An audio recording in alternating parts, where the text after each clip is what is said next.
Hey everyone, Rich Brown here from Next Gen Matters. I am at my son Ryan and Annie's house here in beautiful North Augusta, South Carolina. Today's March 14th. Annie, special day in your life. What's up? Yes. 9 years ago today, on Pi Day, I gave my life to Jesus. Wow. Yeah. Wow. So looking back on that, what was, the divine, absolutely, Jesus has to, through his spirit, draw us to salvation. Yes. But on the human element, the human side, what caused you to go to church? Was it a youth group? Tell us a little bit about that. Yeah, well, looking back, my mom and dad separated when I was in second grade, and so we grew up going to a traditional church, which was good for us, but upon their separation, my mom made the decision to transition to a non-denom Christian church in our community that we loved, and she got plugged into a life group there, and so as a result, my siblings and I began to attend, as well as a lot of my friends. It was really my friends as a teenager that kept me going. You know, my mom dragged us in the door, but I wanted to keep showing up because So my friends you were there. value that pure engagement. Yes, definitely. Okay. So, definitely. So that's what happened. And then on March 14th of 2015, I got invited to attend a Disciple Now or D Now weekend, which, if you know anything about me, that's my jam. I love a student conference. And so But I it was went. new then. It was that was new. a whole new, Yes, that was super out of my comfort zone at that time. I attended. There were thousands of students there. I say thousands, maybe 1,500 students in one space. Local churches all coming together. It was really beautiful. I love those. Different denominations, yes. Yes. And it would have been Saturday night of the session. I'd been hearing these incredible sermons.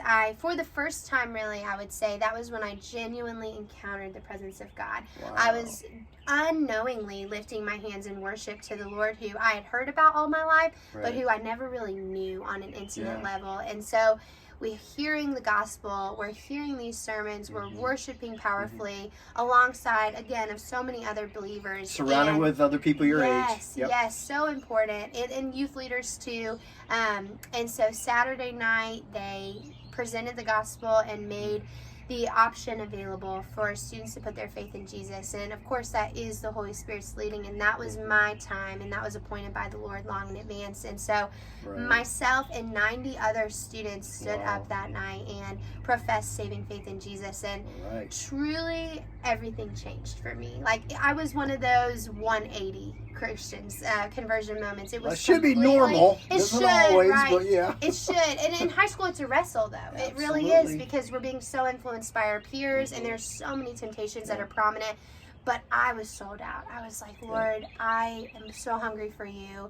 And with mentorship and spiritual discipleship, everything. And you've changed. already written for us an article a few years back on the power of small groups, and I'm gonna link that as well, so people can read your story there from how you grew. But really quick, what was one of the two things that you could see right away the next few weeks, months, that Jesus did to just transform your life? Yeah, well, right before I got saved, and I now know that this was spiritual warfare, I was having nightmares and intense anxiety.